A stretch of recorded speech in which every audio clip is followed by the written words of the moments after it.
There are quite a few entrepreneurs who have gone bankrupt not just once or twice, but 3 times. They've started projects that have failed more than once, and yet they've managed to come out of it and are now very successful. Even Elon Musk, when both SpaceX and Tesla went bankrupt at the same time during the 2008 crisis, gathered everyone and said, "Look, either the investors give more money, or I go bankrupt, because there is no other option." And it turned out everyone, even the people in his company, chipped in more money and supported the project again. And that's when things improved. That's exactly what happened. The man does a self-analysis. He's honest with the people who have entrusted him with their money. And what do? They believe in the man. Yes, he learned a lesson that is priceless. I've even heard from many people real stories. Just like you said, that if it weren't for the failure or bankruptcy, they never would have reached the levels they've achieved. So failure and bankruptcy aren't a bad thing. They're a means to success. We can't influence the world around us. All sorts of force majeure circumstances can happen. One day we're doing well, and the next we might wake up, as they say, without a roof over our heads. Nothing can take away our skills. Nothing can take away our morals and upbringing. And if we have these things within us, there's no way that, after a certain period of time, we won't come back much stronger than we were at the height of our success before the bankruptcy or crisis, so to speak. I've known my guest today for a few years now. We first met at an event where he made a strong impression on me because he was so different and managed to catch my attention in a very interesting, business-savvy way. But we'll talk about that another time. He's the kind of person who, in order to achieve his business goals in just a few months, went to Poland with his previous partners to start working, only to be told by them that they only work with people who know Polish. In just a few months, he managed to learn Polish so he could start working with them. Hello? Hey, it said so. Did you like the introduction? Yes, thank you for it. Thank you for the invitation. I'm glad to be your guest. Thank you as well for being here. And before you introduce yourself, I want to say that I am extremely grateful that you are one of the people who supported this studio. Thanks to you, it exists. When we were creating it, you were one of the people who supported us. Can you introduce yourself for the people who don't know you, since you're not a very public person, at least up to this point? That's true. For a long time, I avoided any kind of media appearances. For me, YouTube is now a much more powerful medium than television. I've been following your progress for quite some time. Yes, we met about 2.5 years ago, but I've noticed that for much more than 2 years you've been sharing your knowledge with people in the area where you're strongest. I also believe that people should pass on what they've already achieved if they've created some kind of system to the next generation, so to speak. And yes, I'm glad I was able to support you, and thank you once again for the invitation. And what's my name? As we announced, I suppose people have seen it in the title as well. My name is Dimitar Petrov. I recently turned 34. I'm originally from the city of Karzali, but I haven't lived there for many years. I've been living in Plovdiv for over 15 years now. During these 15 years, I've also lived in quite a few other countries. Not just in Bulgaria, since you mentioned Polish. Yes, I've worked with Poles, and not only them, but we'll get into more details soon. In today's video, I've specially invited you to talk about direct sales, since you have a lot of experience in this field. Can you tell me how many years you've been involved in direct sales? You're currently working in this area. You're a salesperson. Well, it's actually been about 15 years now, though I won't count my childhood years when I was selling fruits and vegetables at the market. That was, I would say, my start in sales, but professionally and consciously, it's been almost 15 years now. Yes, today I'm holding in my hands my 2 personal assistants for days full of focus and strength. These are Golden Focus for energy and Golden Focus for strength. 2 natural herbal extracts, created especially for people like us. People who want to think fast. We want to get a lot done, to act boldly, and not to stop when others are already tired. Golden focus energy is for you if you spend hours in front of the computer, if you lead a team, if you have a stressful job, make important decisions, or simply want to have more focus and more calm when you're really busy. Golden focus for strength is for people who are physically active, have high-intensity physical exertion, or simply want to regain their strength after fatigue and stress. Both formulas are liquid, absorbed within minutes, and made from proven herbal extracts. Except for the Chinese ginseng, which is imported, everything else comes from Bulgaria, Rhodiola, Tribulus terrestris, milk thistle, and many others, all extracted individually to preserve their potency. These products are proudly made by my friends from Brkovica, Bulgaria. They're called Herbalkan and are produced under strict supervision and with all the necessary registrations from the Food Safety Agency. If you want to swap out harmful energy drinks and stimulants for something completely natural and proven, check the link in the description or visit Zlaten Fokus. BG and order your Golden Focus today. Can you tell me honestly and simply, since I introduced you as someone who learned Polish? How long did it take you to learn Polish? Well, how should I put it? You kind of launched me in just these few months. Polish is one of the most difficult languages. It has a lot of cases. And for me, the challenge was mostly that, since in the company where I worked for many years and was offered a high managerial position, I was the only foreigner to whom they had offered such a position. All the other people were in the countries where the company operated. They were Polish, and accordingly, they set the condition that we had to speak Polish, not English. And yes, I think it took me about 6 months, going to lessons with a private tutor 4 days a week. It's very hard to find a private tutor for Polish in Bulgaria, because it's a language that's not popular here at all. And in about 6 months, I managed to start understanding everything they were saying to me. I was invited to quite a few trainings in Poland, from which I managed to gain a lot of valuable information entirely about sales and management. So I would say that in 6 months, I was able to have a smooth conversation with Poles.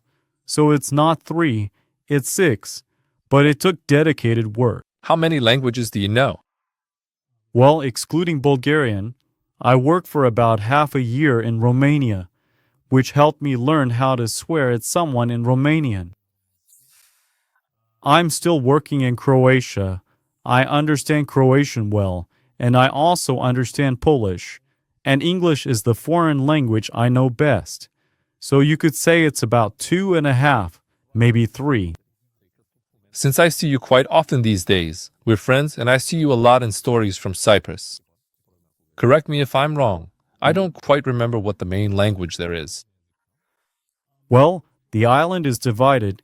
There are 2 countries. There's a Greek part, which is the one familiar to us, and it's in the European Union. There are Greek Cypriots there, and they speak Greek. And there, where you see me in the northern part, that's where the Turkish Cypriots are, and they speak Turkish there. And I still haven't learned either Greek or Turkish, but my English is more than enough, since there are people from all over the world there who speak English, and there's absolutely no problem getting by. Should I expect you to learn Turkish soon? It's possible. We'll see. Can you tell me a bit more about your first successful deal? Yes, of course. Actually, I'd like to go back a bit before the deal, because yes, you're introducing me as someone with some experience, which isn't insignificant, but how should I put it, my challenge started about 12 years ago. That was when I first started working at a company that was involved in sales. This is the Polish company in question, which was just entering the Bulgarian market at the time. I became their first employee, and what was really interesting for me at the time was that when I went to the job interview, the person conducting it was a Ukrainian who spoke Russian. During the interview, there was a young woman who was translating from Russian to Bulgarian and telling me how the company had branches in different countries. Now they're opening in Bulgaria too. And after he finished telling me all that, I asked him, okay, how many people work in the Bulgarian branch? And he said you will be the first. Which, while it was a bit stressful for me, was also an opportunity that I seized. And many years later, I managed to break all the records, from sales to management, to opening branches in other countries besides Bulgaria.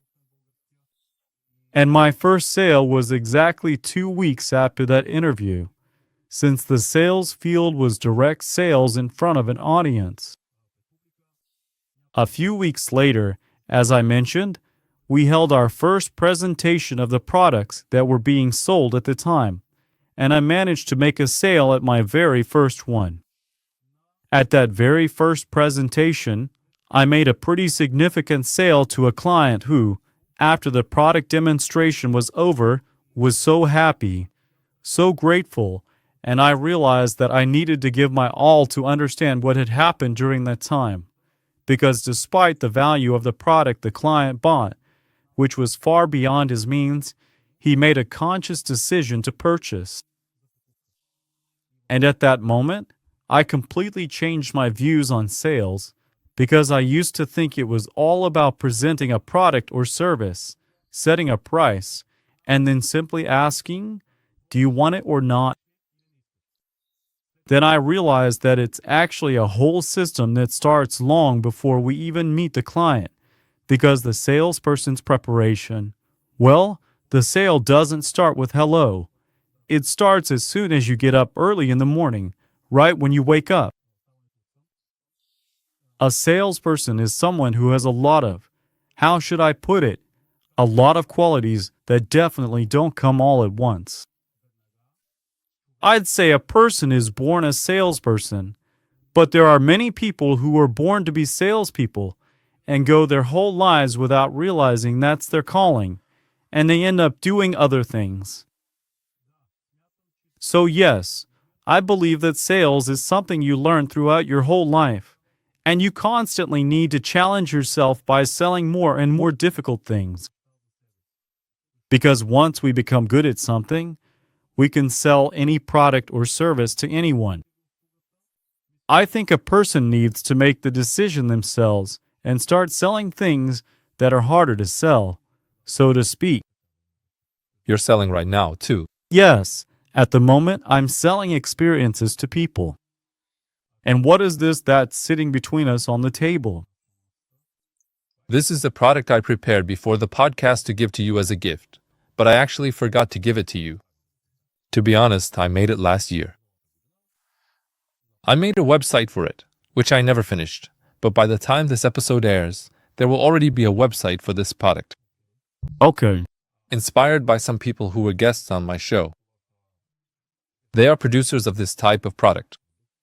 They're called Her Balkan, and I asked them if they could do something about it. I have a ton of energy. Maybe you noticed that yesterday you came over, stayed as my guest, saw when we went to bed and when I got up. But I asked them if there's something I could take to feel even better. And since they're phytotherapists, that's their official profession. They treat people, they have diplomas, they've studied this. They told me there are many formulas, depending on age and what my goal is. And they made, I think, 8 types at first for me and the team to try out. So back then we created the Radushev product, simply because it comes from Radushev, which I wanted to sell as herbal tinctures. That was the idea, and that's still the idea to this day. But since after I produced it, after we did the research, after the Bulgarian Food Safety Agency came through, after we got the licenses, after we tested over 20 types, because at first there were 8 types, we made one for focus, meant for people who are mentally overloaded during the day. Then the idea for strength came up, and since I know you work out a lot, I brought you the one that's for strength, that is, for people who train. The difference between the two is that this one has a stronger ingredient that makes men produce more testosterone, feel good, and recover better after a workout. It's best to drink it, in my opinion, by 2 or 3 o'clock, because for some people it doesn't have a strong effect. But for others like me, I'm very sensitive, maybe because it contains Chinese ginseng. That's why I put a bit more of it in this one. That's the only non-Bulgarian ingredient. The other ingredients are all Bulgarian. If you want, you can try it now, live on air.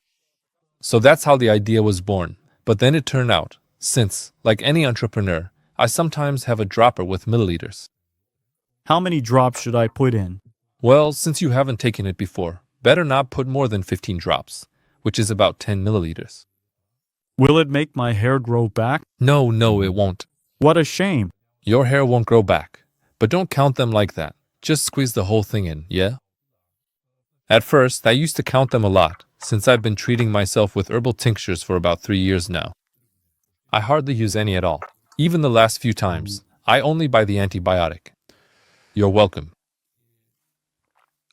And I hope that by the end of the podcast, after you drink it, you'll tell us how it went. First, let's hope I'm still alive by the end of the podcast. You'll definitely be alive. If I am, then that's great.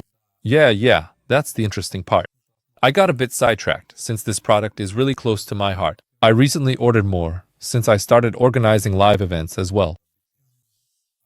I had stopped selling it.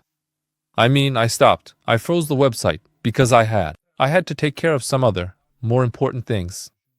Then, when I decided to work on the marketing strategy, it turned out that since one is called Power and the other is called Focus, you can't really advertise and sell them because I can't make promises. It's a dietary supplement. It's not prohibited. It's been approved by the Bulgarian Food Safety Agency. It has all the necessary certificates and so on. But in order to sell it, I have to say something to people. And according to the rules and terms of most advertising channels, I can't say that it will increase testosterone, even though that's a fact. I can't say that you'll get results in sports, or that you'll feel more energetic, because that's considered a promise, and it turns out I can't advertise it at all. That's why I've decided to start giving it as a gift to every guest in the studio, whether they work out or not.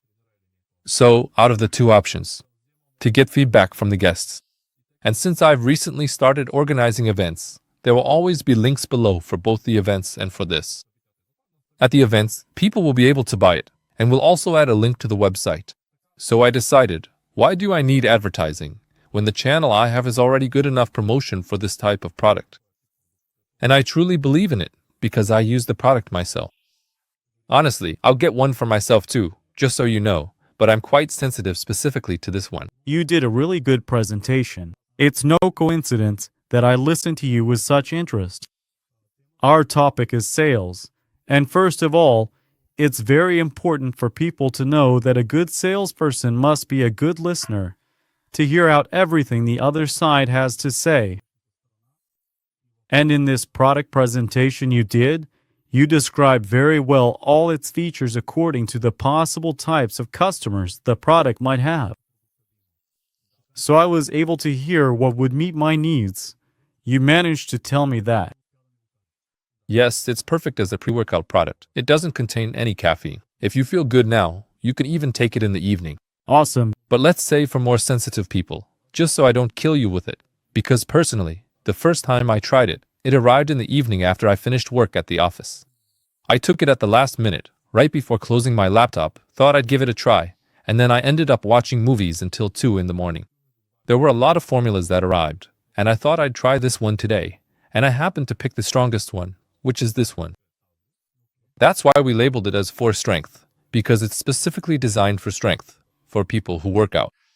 Actually, if we're going to talk about the benefits or features of the product, the only thing I want to add is that, for the viewers, since I think it will be useful, we're having a commercial discussion here, and what's really useful, at least for me, is that, as you've probably noticed, most things are made out of plastic.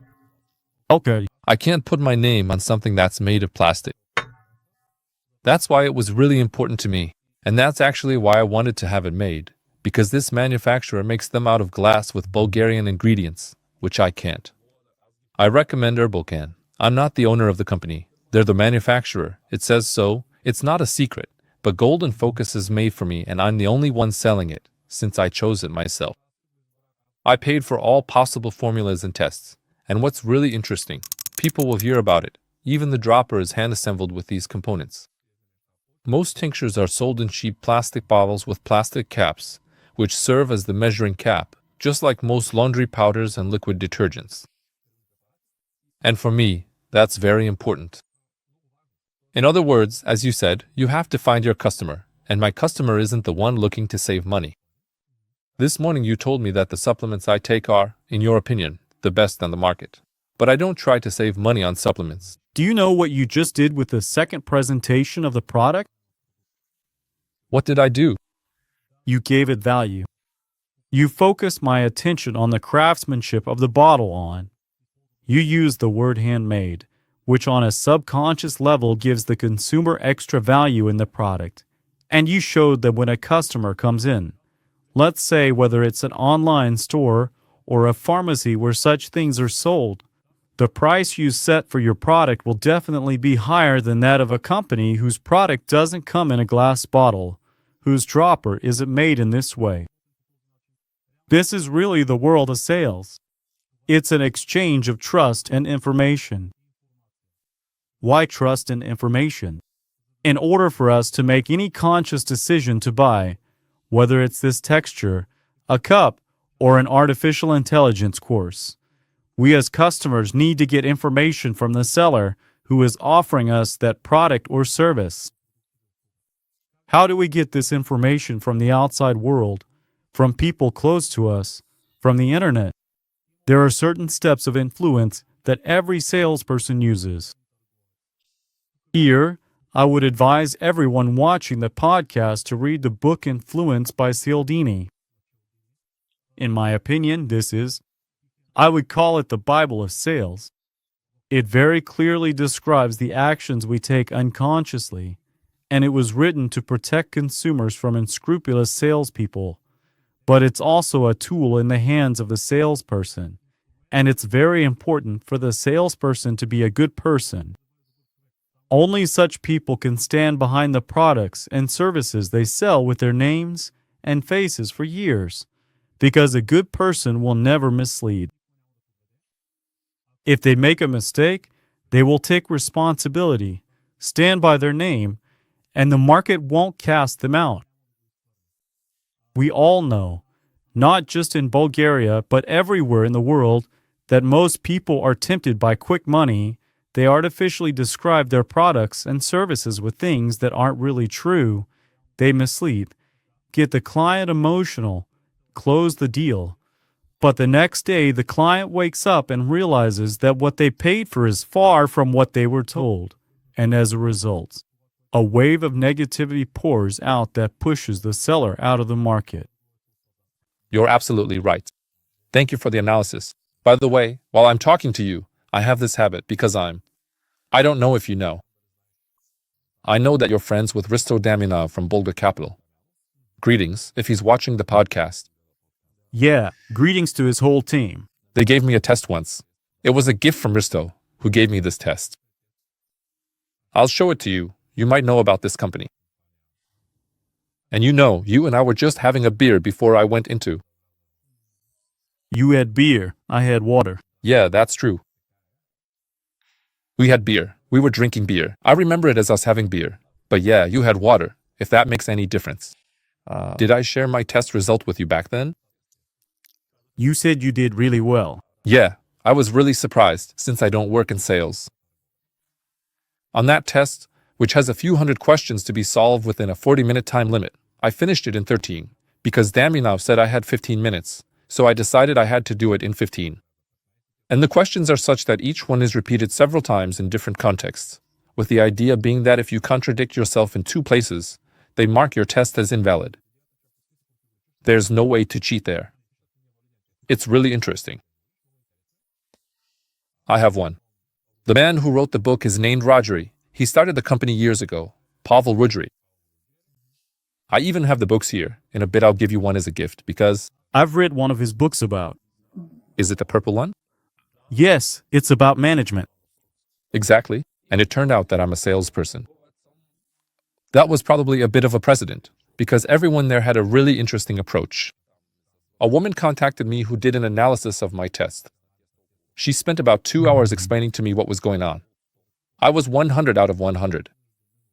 So basically, you can go down to -100 or up to 100. And my sales column was 100 out of 100, which really impressed me and made me wonder how I managed to get that result. Apparently, sales is just in me. I've never studied sales. I don't actually have any qualifications as a salesperson, but apparently. You've just picked it up. You've mastered all the techniques. You do them unconsciously, but at the right moments. So you manage to influence the people in front of you and sell your services very successfully. By the way, if you hadn't mentioned it, I'm just thinking now, if you hadn't said that about the analysis, I was going to tell you earlier that I don't know how you speak other languages, but I very rarely have guests in the studio who speak so clearly. You don't have any filler words in your speech. Maybe it's intentional. Maybe over time you've worked on having proper diction, on using very few filler words, which is really hard. I still haven't managed to fix that in myself, but I remember at the beginning, every other comment was you mumble. What do you do about that? Maybe I've managed to get rid of it over time, even though I haven't really worked on it. And the other thing I wanted to mention is that if someone decides to buy the product and isn't satisfied, You're still selling. yeah, I definitely have to mention that. That stays with me, since it has my name, my surname on it. Okay, For me, it's very important that if someone buys the product and is not satisfied, they write to me, either to my email or the email on the website, and we just refund their money, including the shipping costs and whatever else they've paid, 100%, because, as you said earlier, a person should be able to stand behind their name. I stand behind my name, no matter what the product is. super. When we're talking about a product that was bought from me, if now some other seller from somewhere has called and sold something in my name, because things like that do happen, that's their problem. But when it's bought from me, and especially when my last name is written on it, then a person should be able to stand behind it. That's why it's very important what you sell, because my world, I don't know if you know my past, my world was. And we talked about this earlier.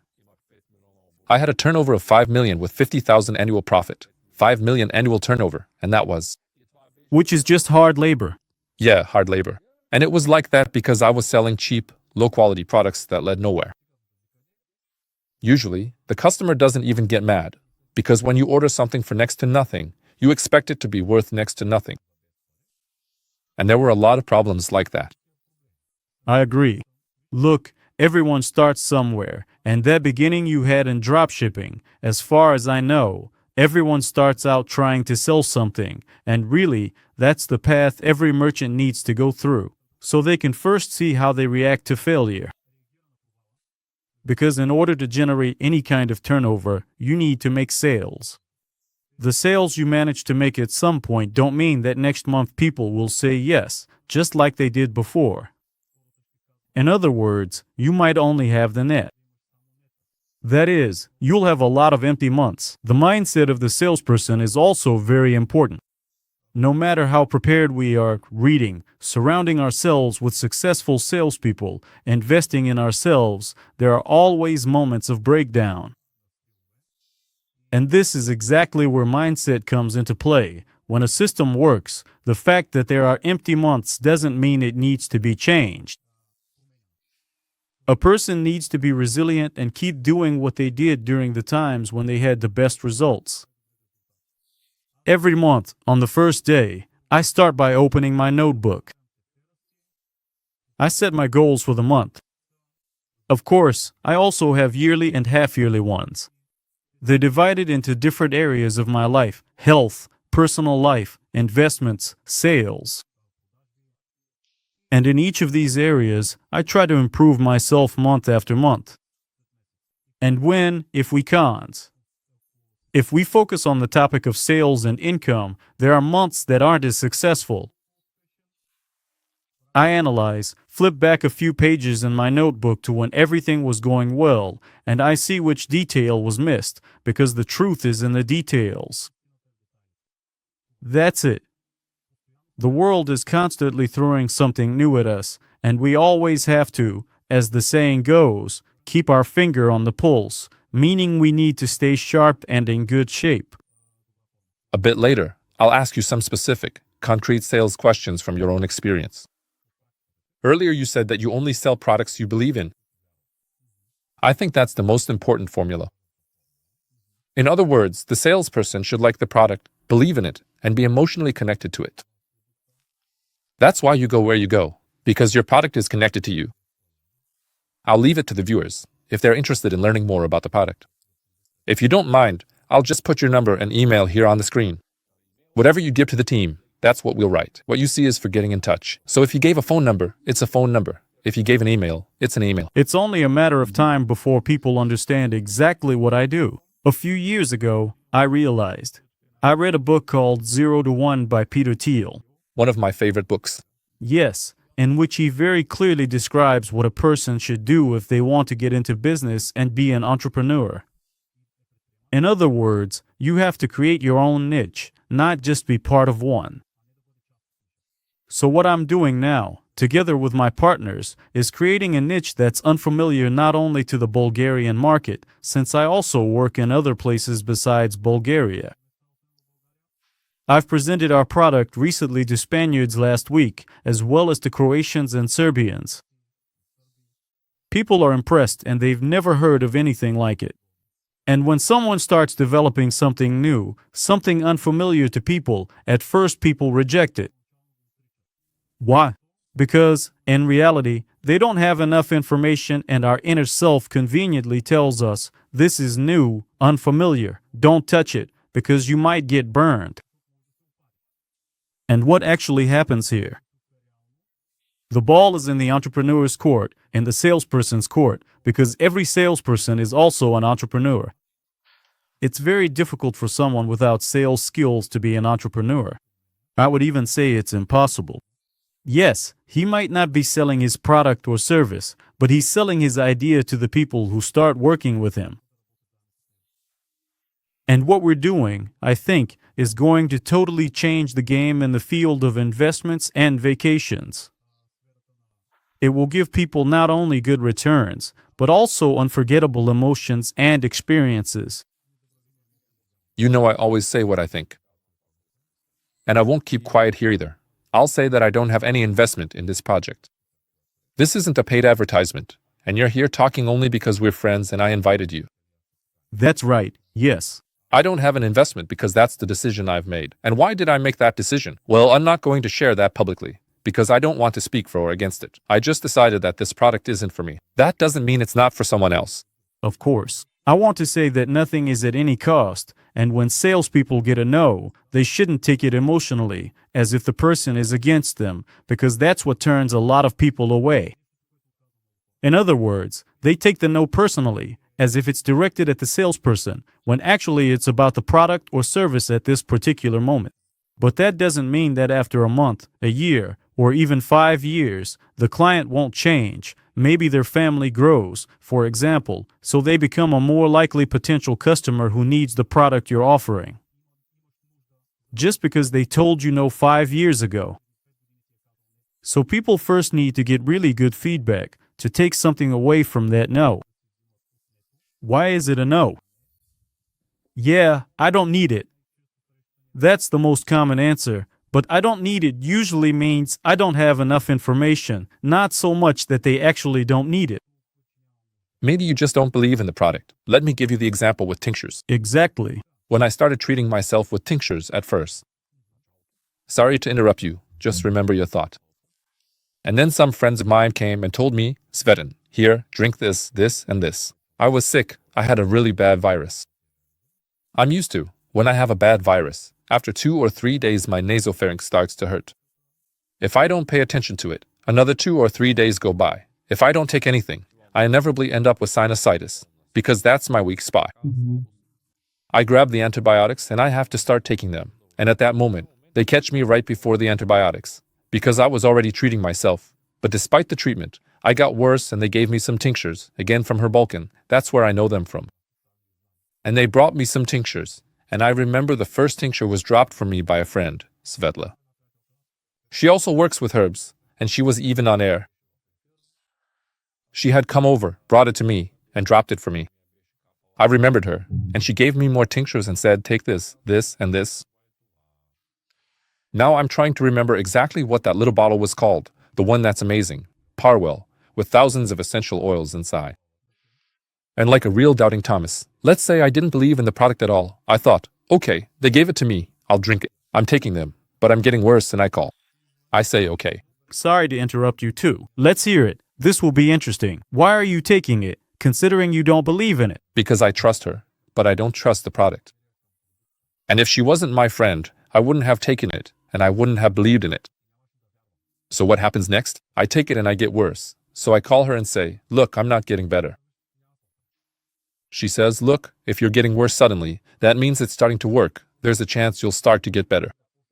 Wait 2 days, you're not going to die. I wake up the next morning feeling even worse, coughing more, so I call her again. She says, look, you need to start eating. Give it some more time today as well. And on the third day, I started to get better and recovered without antibiotics for the first time in my life. That's when my perspective changed and I said, hey, these things actually work. And now I'll give you another example. A lot of people around me, to whom I gave these things, because over time I started buying them for home. You'll see, if you look, there are some cabinets on the side filled with supplements. There are also a lot of tinctures. A lot of people, they always split into a few camps. Now, when we tested the Zlaten Fokus, let me tell you what happened. There are people who are sensitive, like me. There are very few who take a small dose and say straight up, I can't believe how you can take so much. There are people who said it's bitter, because it's a tincture. It just doesn't taste good. It's not for me. There are people like me, for example, it works really well for me, but I'm used to drinking powdered arginine and other stuff that smells pretty strong sometimes. Back in the day, I was a professional basketball player. I used to train and all that. I've taken all sorts of supplements, which very often smell pretty bad. They taste awful. If you haven't tried it, just look up powdered arginine and buy some, even though it's not the most effective supplement.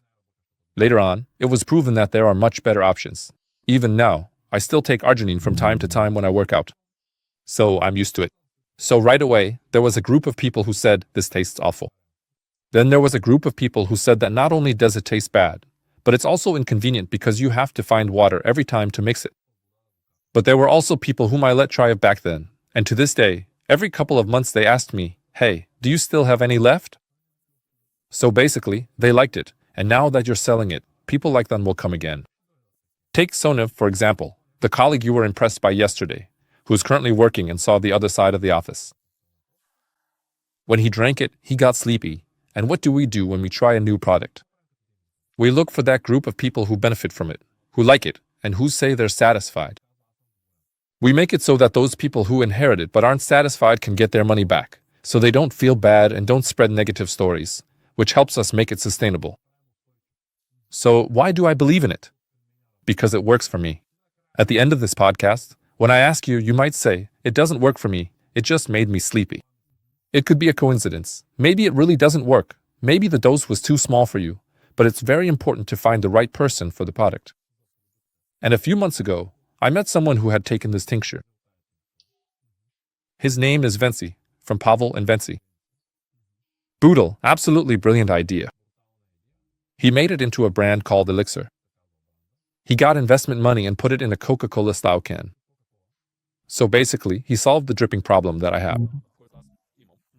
Then he made it with some ingredients that are harmless, meaning there's no sugar or any junk inside. And he said, my drink tastes like lion's mane. It's for energy.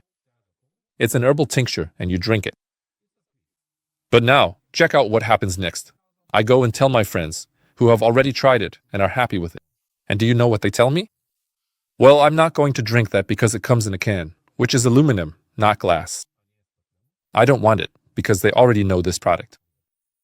And besides, the other one is carbonated. For example, I won't drink it, and it's small and not carbonated. Yeah, but there are things like colorants and so on. So basically, one group of people will like it because it's this, and the other group won't like it. But then, those people who aren't happy with this, if I tell them, they might say, hey, but this can really solve those problems, that it's tasteless, nasty, and inconvenient to drink, and they might buy the can.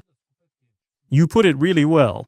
I hope it's clear that everyone, as the simple folks say, you know, when it comes to taste and color, everyone's different.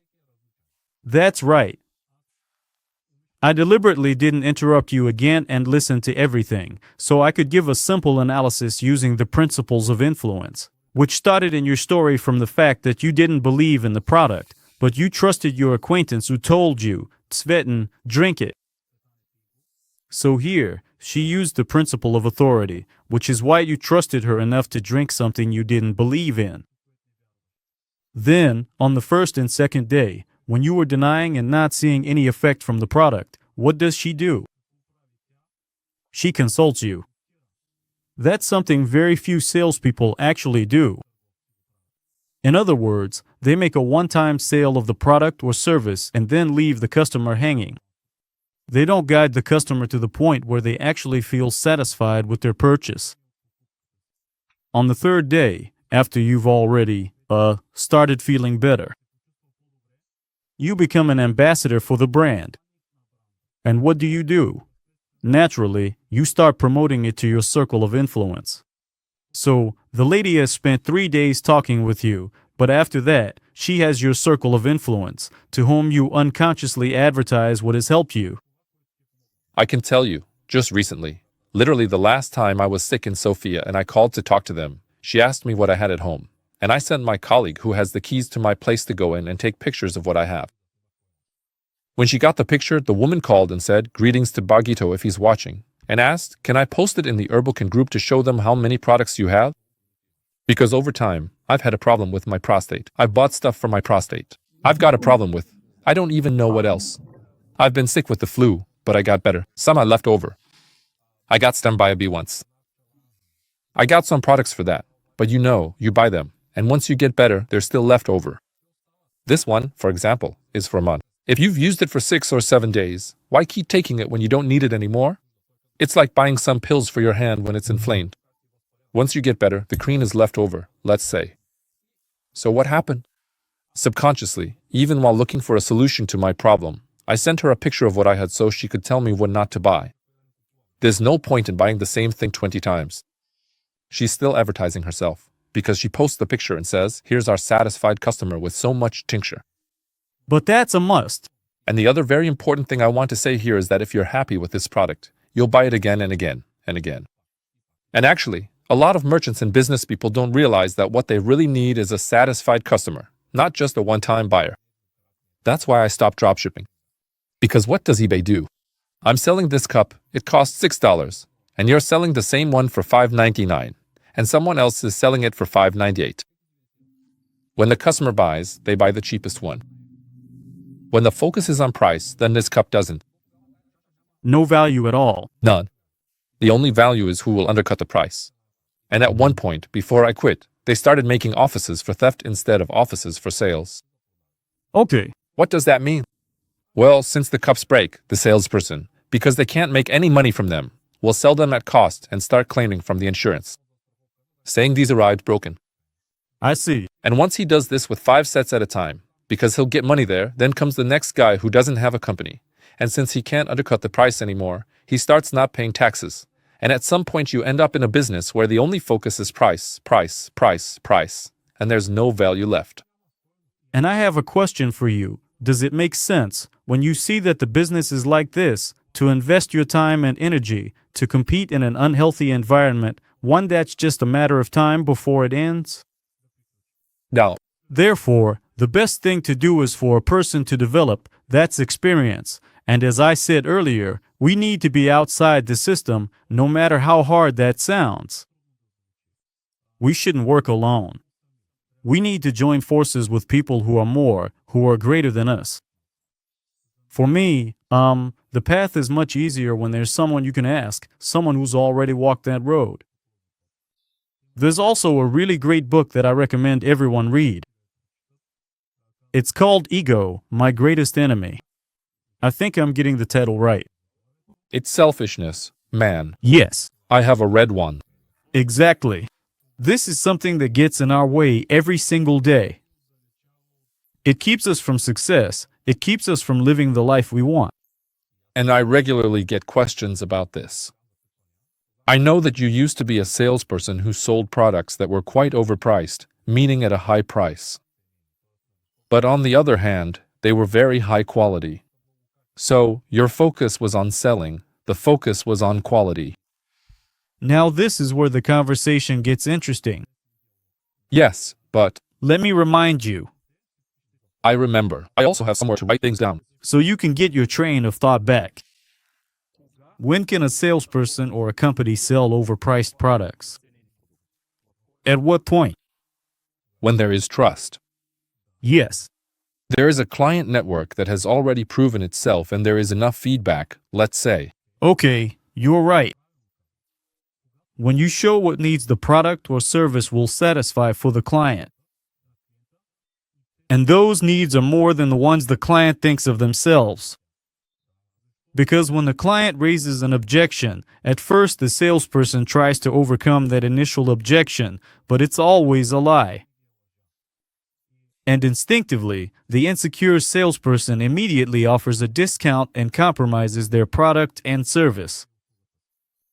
And when the client hears that with just one objection they can knock off 5, 10, or even more percent from the price, the thought pops up in their mind, well, let me try to get it for half the price. And they say, yeah, it's too expensive for me.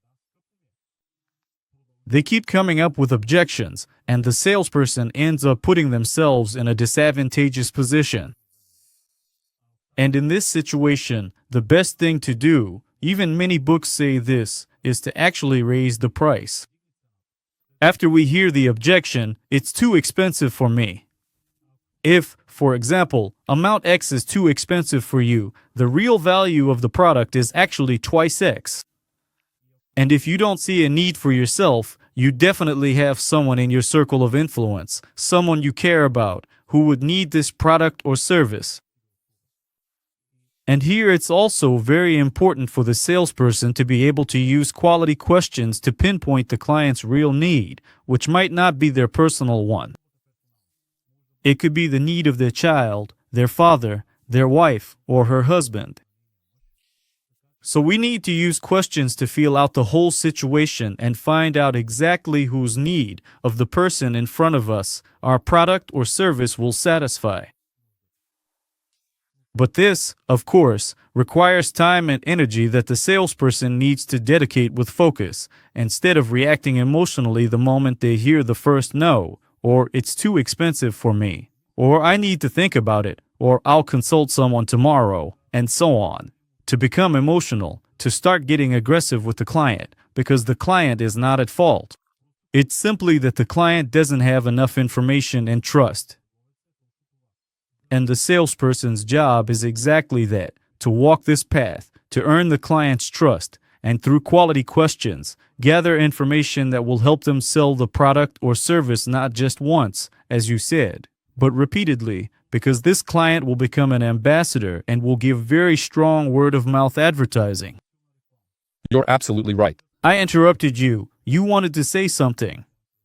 We were talking about books. I wrote it down. Okay. I know you're a fan of Grant Cardone, and when he released one of his books on the market years ago. A red one. I think it was red. And a journalist asked him, why are there so many spelling mistakes in this book? And he replied, I say this is the best sales book, not that it's the best grammatically written book.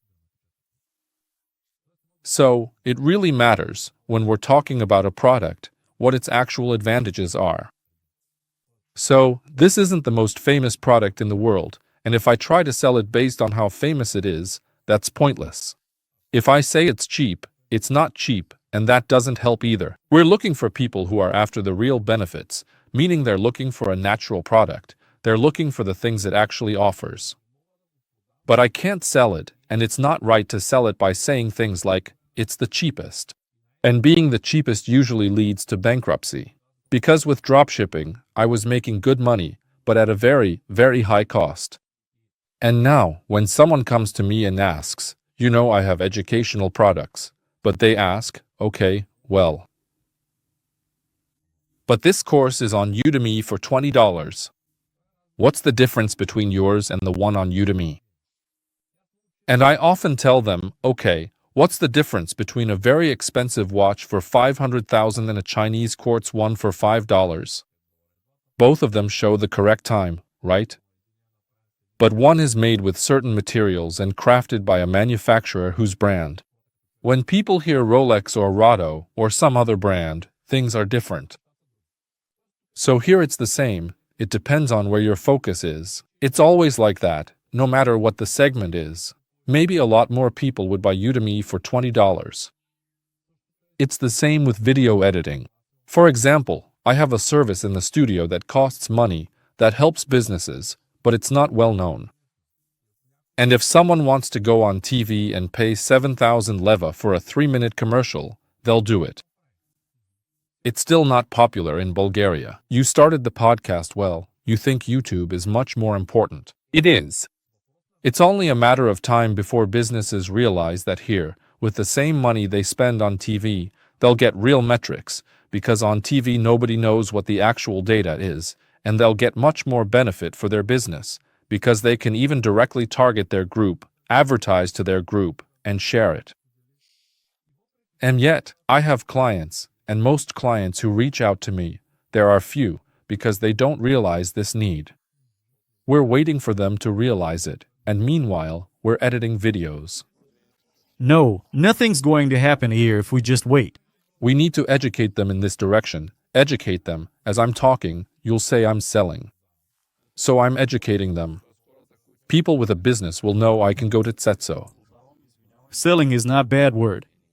No, it's not. It's... As you can see, I have no problem sharing. But really, every day we sell something to the people around us. Even my wish, for example, to have some water poured for me, to ask someone to bring me water, that's also a kind of sale. Because I'm not getting up to get water myself, I'm asking a certain person for a certain reason.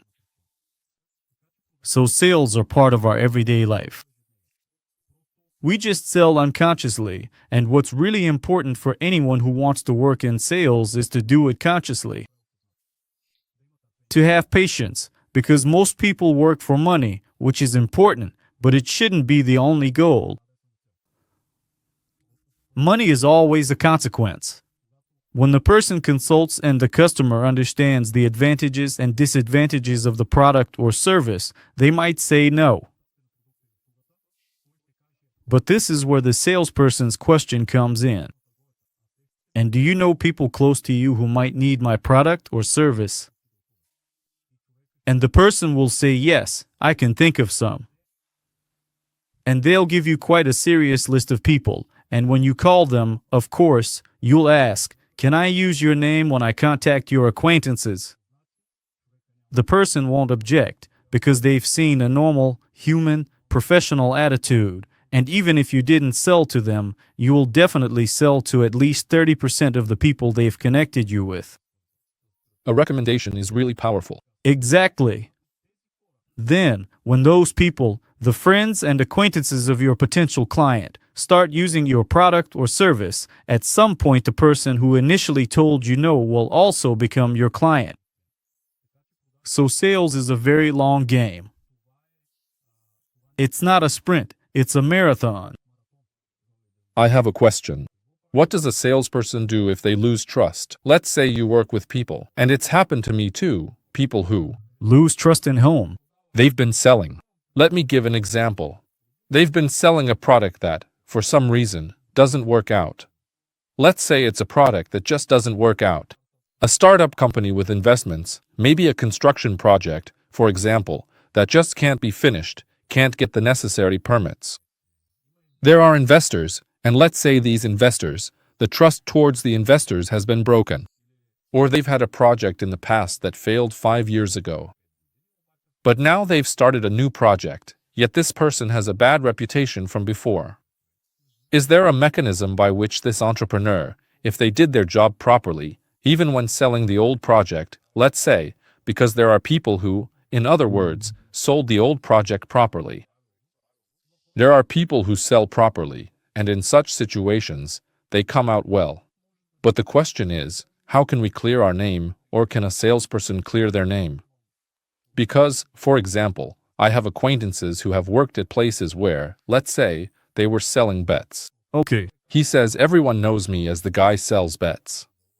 Now I can't be a salesperson because I can't clear my name. People already know me as the person who. You say clear my name, which means he got himself dirty, and once you've done that, it's a personal responsibility you have to take.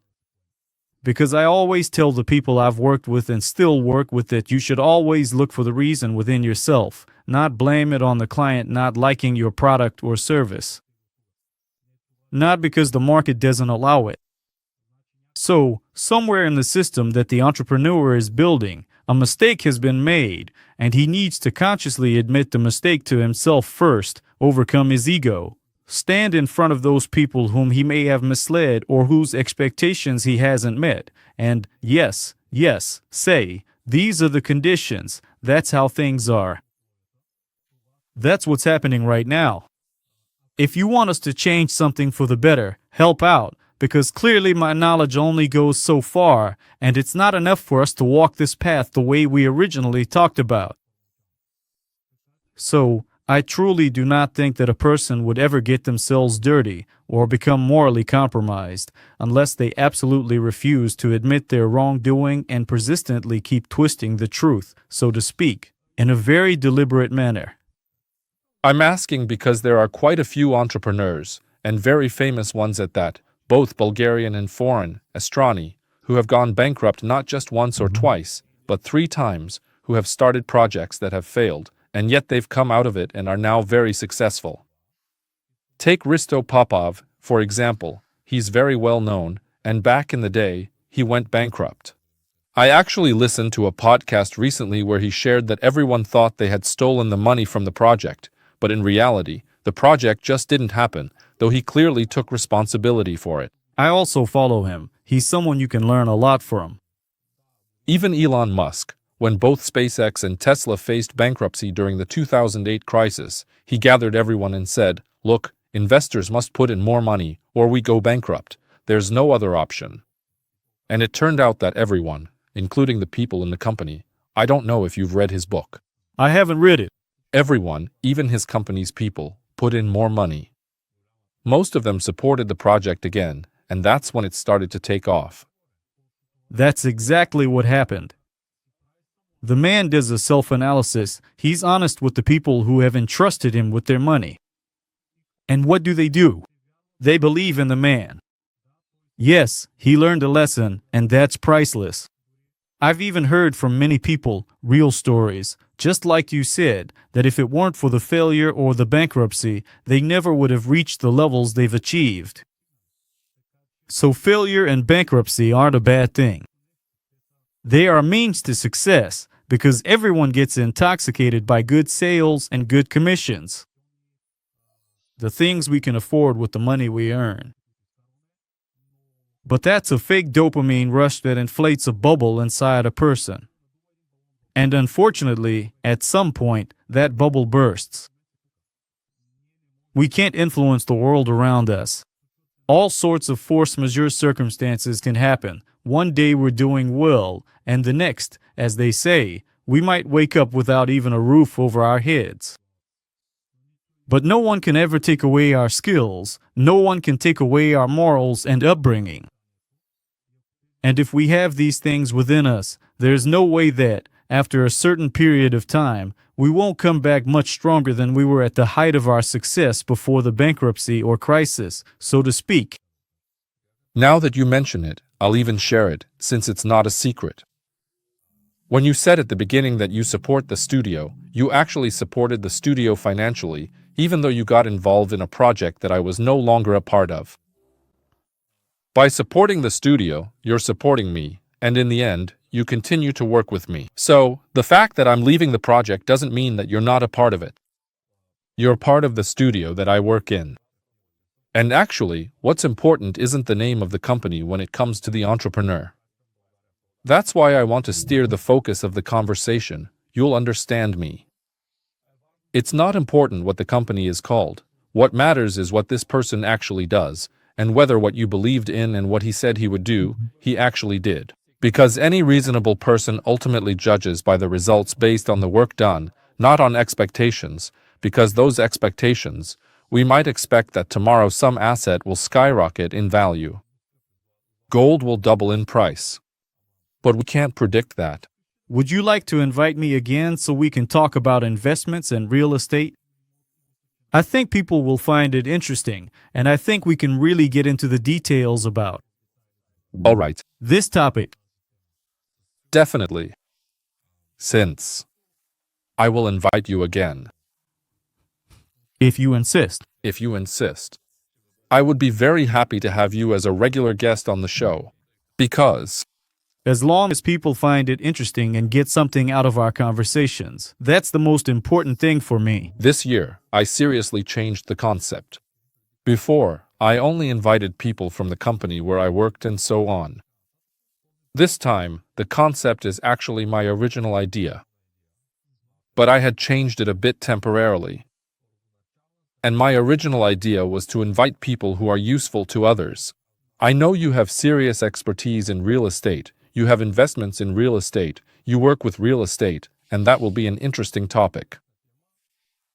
Maybe we'll also talk a bit about artificial intelligence in real estate, since I can share some things that viewers probably don't know.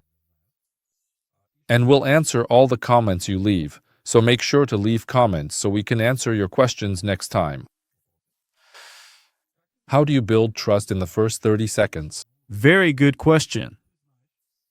I don't know if you know this. Actually, you probably do. People always say you have to make a good first impression because a first impression is formed in about 7 to 12 seconds in a person's mind.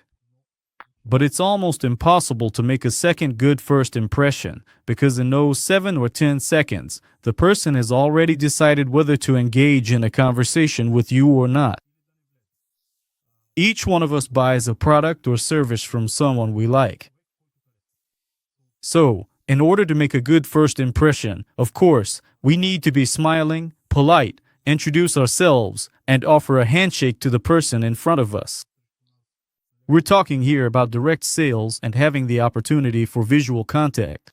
This completely shortens the distance and the barrier that everyone sets up for themselves, and it gives us the chance to start asking questions because many salespeople make the mistake of just talking. But how can I talk about something when I don't even know if you want to hear it? So first, I need to ask specific, quality, targeted questions in order to really understand what type of client you are and whether you're even a client for the product or service I have. Because if you're not, the most honest, proper, and professional thing to do is to say, this isn't for you. So, the crucial first 7 seconds are truly the key to the many successful years we'll be working together in the future. How do you read body language? You always have to observe how a person approaches.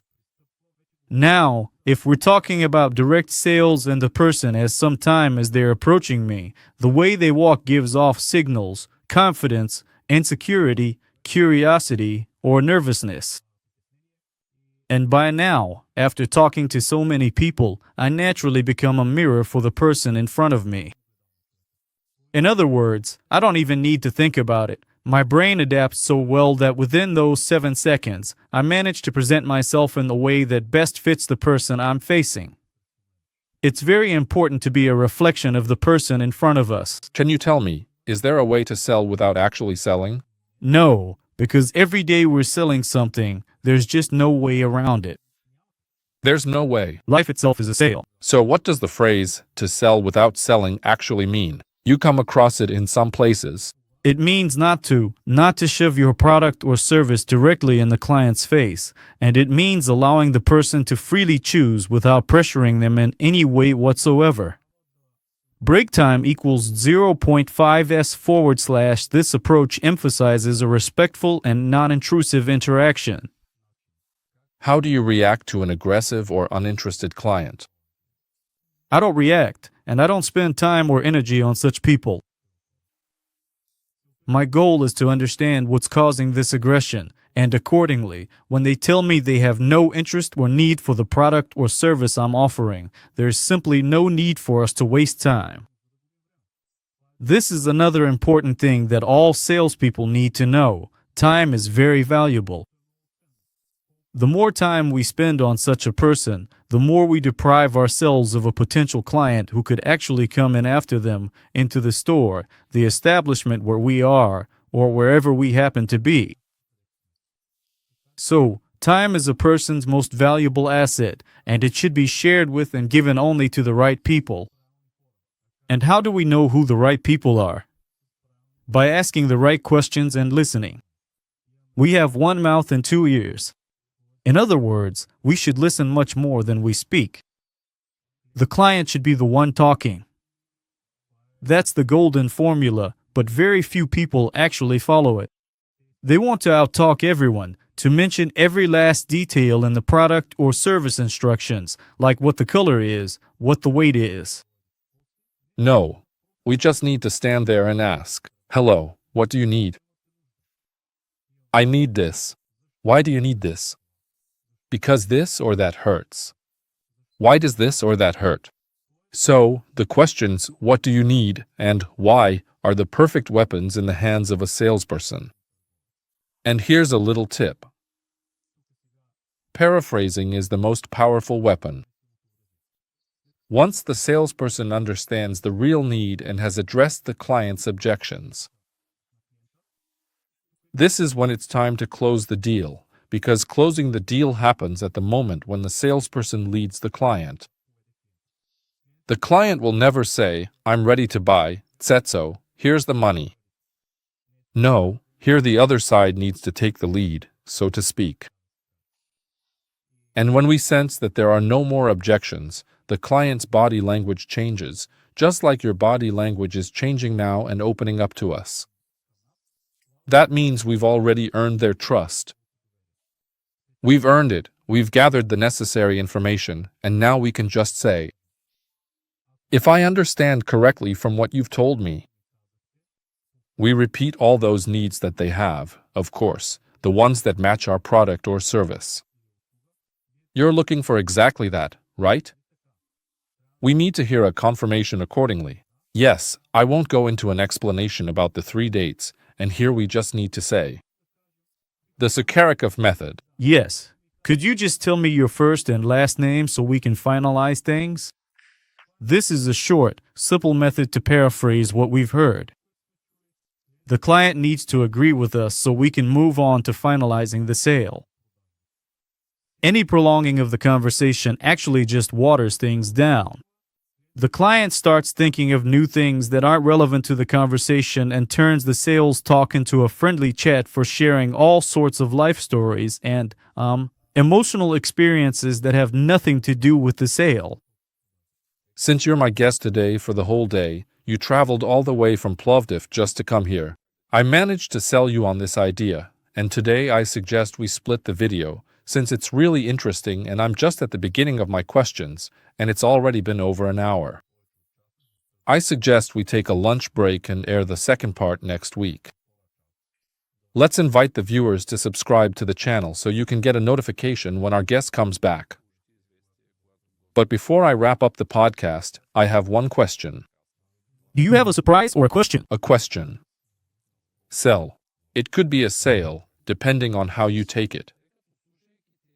Because, listening to you, I'm currently preparing a sales course, but it's about the new methods of selling. Why new ones? Because people's psychology is more or less the same. It's just that in recent years, since so many people have started using the same sales methods, sales through online advertising and calling clients just aren't the same anymore. People are more cautious now, they catch on quickly, offers are made with last items left, with discounts, with extra bonuses. Everyone is using the same methodology, which just doesn't work anymore. And since I have a methodology that worked before, when I came and explained to you what business model I would use and exactly how I would apply it and how it works, because it actually already generates the necessary results, and even better than what's needed. I want to create a product. But since you've been a salesperson, a face-to-face salesperson, and you have a lot of skills in that area, would you like to get involved in the product? This is the challenge I'm presenting to you live on air. Of course, you can say no. Would you like to get involved in the production of the product, where you would be one of the speakers in this product, which would be specifically for salespeople? That way, I think you'll be able to find colleagues who can sell your products. I don't need people like that at the moment, but you'll have the chance to meet new people, and we can build a better environment for Bulgaria, since in the future I want to meet with entrepreneurs more and more often. That's why I brought back my old habit from before the pandemic of organizing live events for entrepreneurs, and that's why the first or second link below is for events. This month we're in Varna, and next month, I don't know where we'll be.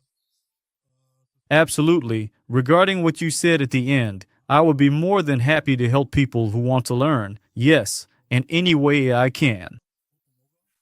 I'm always here for your projects. Earlier you mentioned value, and that's why I'm offering you this challenge, to provide value to a specific group of people. I think, since I have a few hundred podcasts, and we recently counted with the short videos and all the posts, it's over 10,000 publications in the last 7 years. I rarely make mistakes about people. So, I'm sure that even though this is your first serious appearance in the public space, I'm certain this podcast will be watched by many. I'm saying this at the end, so if you've stayed until the end, maybe you understand me. And I'm also sure that you'll be helpful to a lot of people, since you've led a large sales team, you've trained salespeople, you've been a sales director, and you've broken into a market where no one knew the products. You can do it. Right now, you're in another market where there are products that no one has ever seen anywhere, and you keep doing it.